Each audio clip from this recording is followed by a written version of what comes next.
En 1968 se desarrolló un movimiento estudiantil que dejó una huella indeleble en la historia del país.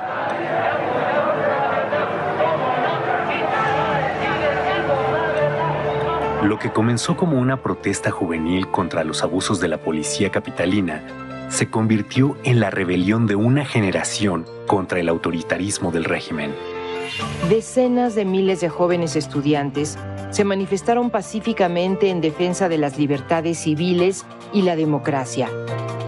Al justo reclamo se sumaron maestros y sectores populares.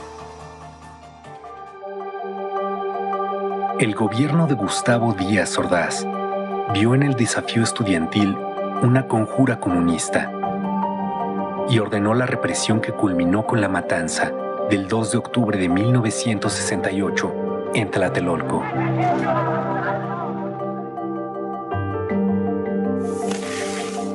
El movimiento inició el 22 de julio, tras una pelea entre estudiantes de la Vocacional 5 y de la preparatoria Isaac Ochoterena en la Ciudadela, que fue reprimida por granaderos.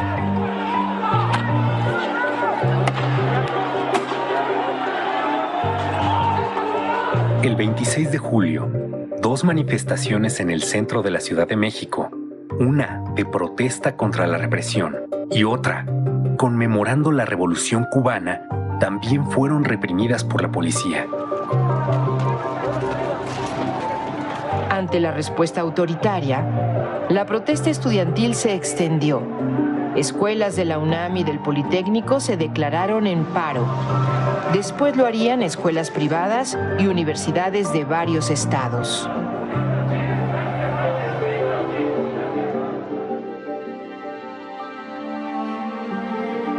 Luego de la primera manifestación masiva, el presidente Díaz Ordaz ordenó el 30 de julio la intervención del ejército.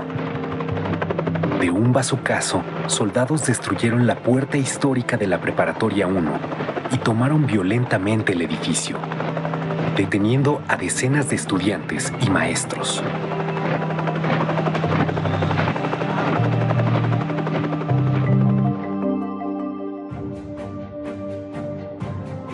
El rector de la UNAM, Javier Barros Sierra, asumió una actitud ejemplar.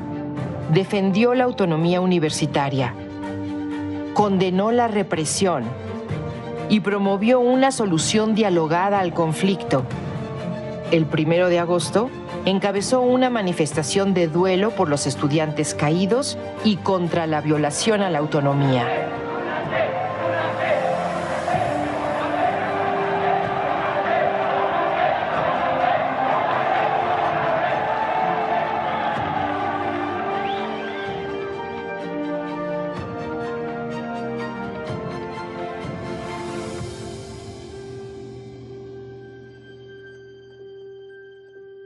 En los primeros días de agosto, los estudiantes formaron el Consejo Nacional de Huelga, con representantes de escuelas de la UNAM y el IPN.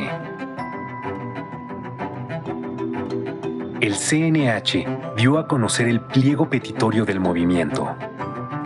Libertad a los presos políticos. Derogación del delito de disolución social del Código Penal. Indemnización para los familiares de muertos y heridos. Desaparición del cuerpo de granaderos y destitución del jefe de la policía. Los estudiantes demostraron una enorme creatividad. Las brigadas se multiplicaron por calles, mercados, jardines, plazas públicas y generaron una enorme simpatía entre la población. Fue el primer movimiento social en el que participaron miles de mujeres que rompieron los estereotipos de la sociedad tradicional y fueron protagonistas de una lucha por un país más libre.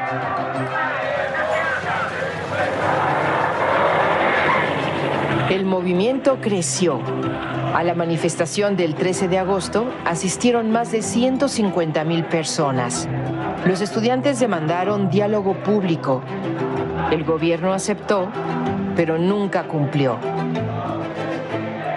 El movimiento estaba ganando la batalla de la opinión pública a pesar de la campaña en contra por parte de la prensa, radio, televisión y de todo el aparato de Estado.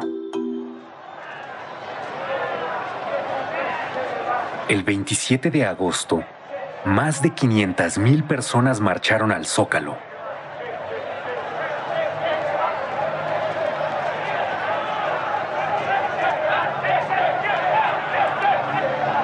El 1 de septiembre, con el aval del Congreso, el presidente Díaz Ordaz anunció que tomaría medidas para imponer el orden. En respuesta, los estudiantes realizaron una marcha del silencio.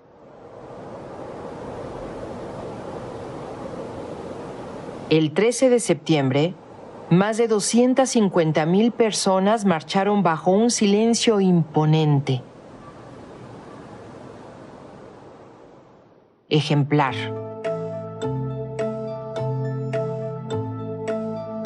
El gobierno canceló toda negociación y decidió optar por la fuerza para acabar con el conflicto.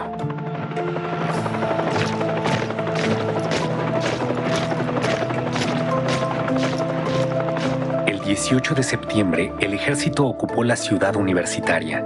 500 estudiantes fueron detenidos.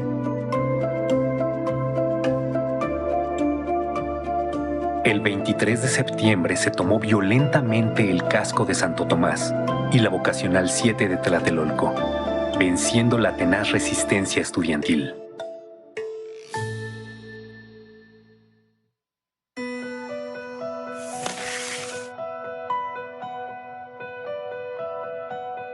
A 10 días de la inauguración de las Olimpiadas en México, el 2 de octubre, miles de personas asistieron a un mitin pacífico en la Plaza de las Tres Culturas en Tlatelolco. Por la mañana, representantes estudiantiles se reunieron con una comisión del gobierno. Se esperaba el inicio de una solución negociada.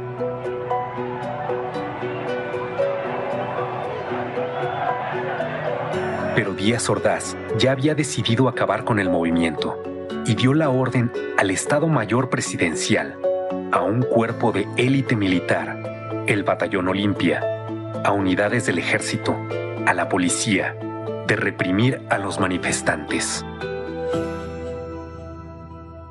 Desde horas antes, francotiradores oficiales se apostaron en los edificios que rodeaban la plaza. Poco después de las 6 de la tarde, un helicóptero lanzó 2 bengalas. Fue la señal para que las tropas avanzaran sobre la plaza a bayoneta calada. Los miembros del Batallón Olimpia aparecieron en el edificio Chihuahua, donde estaba la tribuna y se encontraban los dirigentes del movimiento. El objetivo declarado era detenerlos. Sin embargo, otro grupo del Batallón Olimpia disparó desde las alturas contra sus propios compañeros, contra los militares y civiles que ocupaban la plaza.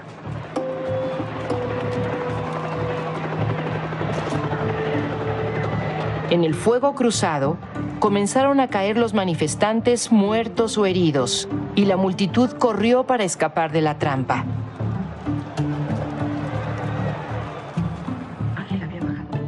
Fue una sangrienta masacre en la que murieron estudiantes y población civil, incluidos niños que asistieron al mitin. La versión oficial reconoció 38 civiles muertos, un niño y 4 soldados, y culpó a los estudiantes de provocar la violencia. El periódico inglés The Guardian realizó una investigación y publicó que 325 personas fueron asesinadas ese día. Los heridos se contaron por centenares y por miles los detenidos, muchos de ellos torturados. Los líderes del Consejo Nacional de Huelga fueron recluidos en la cárcel de Lecumberri y el Poder Judicial los juzgó como terroristas. El 2 de octubre se cometió un crimen de Estado contra los estudiantes y el presidente Gustavo Díaz Ordaz asumió toda la responsabilidad. Asumo íntegramente la responsabilidad personal, ética, social, jurídica, política e histórica por las decisiones del gobierno en relación con los sucesos del año pasado.